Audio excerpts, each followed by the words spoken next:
Centre open చేయడానికి వచ్చిన officials కి, అట్లనే ఏఎంసీ చైర్మన్ గారికి, వైస్ చైర్మన్ గారికి, అట్లనే డైరెక్టర్స్ అందరికి కూడా, ముఖ్యంగా ఇక్కడ ఉన్న రైతులకి, మహిళా సంఘాల వాళ్ళకి, లీడర్స్ కి, ప్రింట్ అండ్ ఎలక్ట్రానిక్ మీడియా సోదరులకు అందరికి పేరు పేరున నా నమస్కారాలు. ఈ రోజు ఇప్పుడే చెప్పినారు, ఇక్కడ షీట్స్ అయినా ఏవైనా సరిపడా ఉండాలని. నేను కూడా చెప్తున్నా, టార్పలిన్ షీట్స్ అయినా, అట్లనే గోనె సంచులైనా రైతులకి ఎన్ని కావాలో అన్ని సఫిషియెంట్ గా ఉండేటట్టు చూసుకోండి. ఇంకోటి, గోనె సంచులు ఏంటంటే డ్యామేజ్ అయినవి ఉంటున్నాయి కొన్ని, అట్లా ఎక్కడ కూడా డ్యామేజ్ అయినవి లేకుండా చూసుకోండి. మీరు కూడా చెక్ చేసుకోండి, chairman and vice chairman and directors మీరు కూడా ఎప్పటికప్పుడు చూసుకుంటా ఉండండి. రైతులకు మటుకు ఎక్కడ ఇబ్బంది కలిగినా అస్సలు టాలరేట్ చేసేది లేదు. ఎవరైనా ఏదైనా ఐకేపీ సెంటర్లలో ఏమైనా అటు ఇటుగా చేస్తున్నారంటే ఇమీడియట్ గా వాళ్ళపైన యాక్షన్ తీసుకోవాల్సిందిగా రైతులకు తెలియజేస్తున్నా. మీకు ముందు చెప్పినా, ఈ రోజు చెప్తున్నా, మీకు ఏ ఇబ్బంది కలిగినా మీరు వీళ్ళకి ఎక్కడైనా చెప్పలేరు అనుకున్న సందర్భాలలో నేరుగా నా దగ్గరకు వచ్చి చెప్పొచ్చని ఇంతకు ముందు చెప్పినా, మళ్ళా కూడా చెప్తున్నా. నిన్న ఒక దగ్గర ఒక ఇన్సిడెంట్ అయితే వెంటనే దానిపైన యాక్షన్ తీసుకున్నాము. ఇదే రకంగా ఉంటది. మీకు ఎవరైనా ఇబ్బంది పెడితే మటుకు తప్పనిసరిగా యాక్షన్ అనేది తీసుకుంటాం. ఎందుకంటే కాంగ్రెస్ పార్టీ ఎటువంటి మోసాలని, ఎటువంటి లంచాలను సహించదు. కాబట్టి మీకు ఏ సమస్య ఉన్నా నేరుగా వచ్చి చెప్పండి. అట్లనే సన్నబియ్యం అంటే ఏం గుర్తొస్తుంది అందరికి? నిన్న మొన్న రేషన్ షాప్లలో ఇవ్వడం స్టార్ట్ చేసిండ్రు కదా సన్నబియ్యం. ఆ సన్నబియ్యమే గుర్తొస్తుందా? ఈ సన్నబియ్యం ఇంతకు ముందు దొడ్డు బియ్యం ఇచ్చినప్పుడేమో మీరెవరు వాడకపోయేటోళ్ళు. ఆ దొడ్డు బియ్యాన్ని కోళ్ల ఫామ్లకో లేకపోతే ఇంకెక్కడైనా అమ్ముకోవడము, దోశలు పోసుకోవడమో, జొన్న పిండితో పాటు కలిసి కొట్టించుకున్నాడో చేసేటోళ్ళు. కానీ అన్నం వండుకొని తినేటోళ్ళ సంఖ్య ఏళ్ల మీద లెక్క పెట్టచ్చు. నాకు తెలిసి ఎవరు తిన్నారో మరి. ఎక్కడ అడిగినా అందరూ మేము తినలేదు అంటున్నారు. అంటే అంతకుముందు తినేటోళ్ళు, తినకపోయేటోళ్ళని కాదు. కానీ 10-15 ఏళ్ల నుంచి కూడా ఎవరు తినట్లేరు. ఇంత ప్రభుత్వ సొమ్ము పోతున్నా గానీ అది పేదవాళ్ళకు ఉపయోగపడట్లేదు. మరి ఏం చేస్తే వీళ్ళకి అది ఉపయోగపడుతుంది? ఏదైతే వీళ్ళు తింటారు. అంటే డబ్బులున్న వాళ్ళకేమో సన్న బియ్యము, పేదవాళ్ళకేమో దొడ్డు బియ్యం. తినే తిండి దగ్గర ఏం తేడా ఉంటది? తినే తిండి ఎవరైనా కష్టపడేది 2 ముద్దలు తృప్తిగా తిననికే కదా. అది కూడా అందులో ఏం తేడా ఉంటది అని చెప్పి మన ప్రభుత్వం ఒక ప్రణాళిక ప్రకారంగా, మీరు చూడండి, సన్నోడ్లకి బోనస్ 500 ఇస్తాం కింటాక్ అని చెప్పి సన్నోడ్లు చాలా మంది వరి సన్న రకం వేసుకున్నారు. అందరికి ఆ విధంగా ఎక్కువ పంట వచ్చే విధంగా చూసి ఇప్పుడు సన్న బియ్యం ఇవ్వడం జరుగుతుంది. ఇది ఎవరికైనా ఇస్తారా? ఇయ్యమంటే ఈ సన్న బియ్యం ఇస్తారా? ఇంతకుముందు దొడ్డు బియ్యం అమ్మినట్టు అమ్ముతారా? ఎవరు ఇయ్యరు.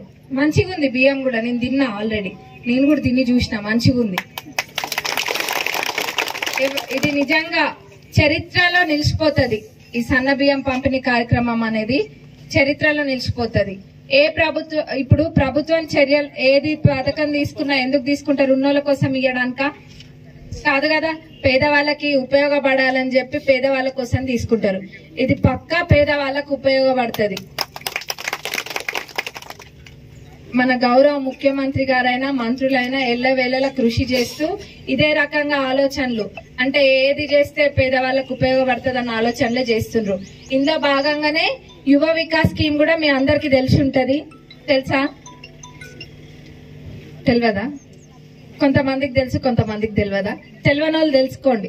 యువ వికాస్ స్కీము అందరూ ఎస్సీ, ఎస్టీ, బీసీ, మైనారిటీతో పాటు ఈడబ్ల్యూఎస్ ఎకనామికల్లీ వీకర్ సెక్షన్స్, అంటే ఆర్థికంగా వెనుకబడ్డ వాళ్ళు, వేరే వర్గాల వాళ్ళైనా, ఎస్సీ, ఎస్టీ, బీసీ, మైనారిటీ కాకుండా వేరే వర్గాల వాళ్ళు ఉన్నా గానీ వాళ్ళు కూడా ఈ యువ వికాస్ కి అప్లై చేసుకోవడానికి అర్హులే.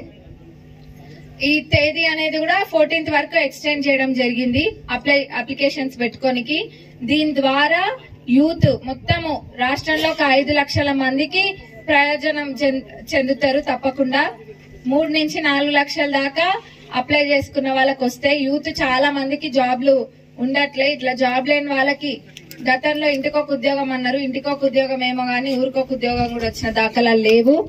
కానీ ప్రజాప్రభుత్వం అధికారంలోకి వచ్చినప్పటికెళ్లి సంవత్సరంలో మొత్తం 55,000 పైన ఉద్యోగాలని భర్తీ చేయడం జరిగింది. ఇంకా కూడా చేస్తారు ఫర్దర్ గా కూడా. అట్లనే వేరే యూత్ సంగతి ఏంది, ఉద్యోగాలు వచ్చేటోళ్ళకి మెల్లగా వస్తూనే ఉంటే అది వేరే విషయం. కానీ చాలా మంది ఉత్తగా రోడ్లు పట్టుకొని తిరుగుతుండ్రు కదా, వాళ్ళ తల్లులు చాలా బాధపడుతుండ్రు.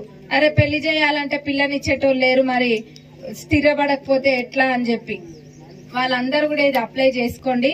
3 లక్షలు 4 లక్షలు ఏదైతే వస్తుందో మీరు సొంతంగా మీ కళ్ళ ముందే అదేదైనా చిన్న బిజినెస్ పెట్టుకొని వాళ్ళు అభివృద్ధి చెందుతారు.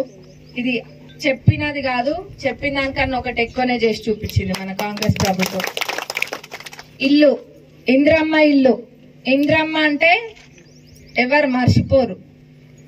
ఇంద్రమ్మ రాజ్యంలో ఇంద్రమ్మ ఇల్లు ఎక్కడ ఊర్లలో చూసినా ఇంద్రమ్మ ఇల్లు అయితే ఉంటాయి.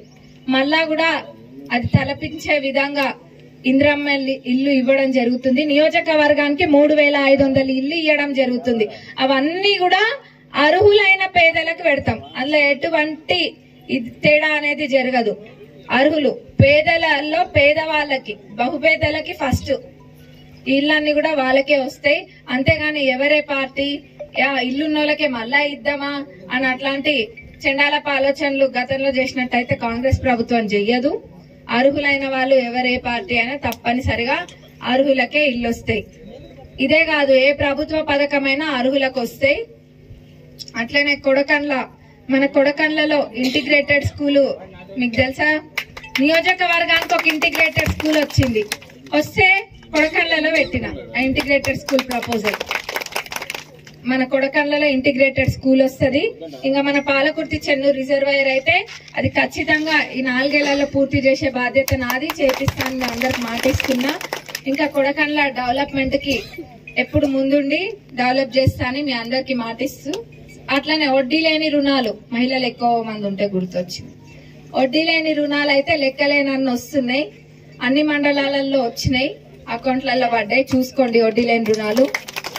చాలా మంది రుణాలు తీసుకొని చిరు వ్యాపారాలు కూడా పెట్టుకుంటున్నారు. వాళ్ళందరూ కూడా ఆర్థికంగా నిలదొక్కుని గివ్ అప్ చేయకుండా, అంటే ఒక ఏదో చూసి వదిలేకుండా ఒక సక్సెస్ రీచ్ అయ్యేదాకా పోరాడాలని కోరుకుంటున్నా. మీరందరూ మంచిగా ఆర్థికంగా స్థిరపడాలని కోరుకుంటూ సెలవు తీసుకున్నా. Thank you.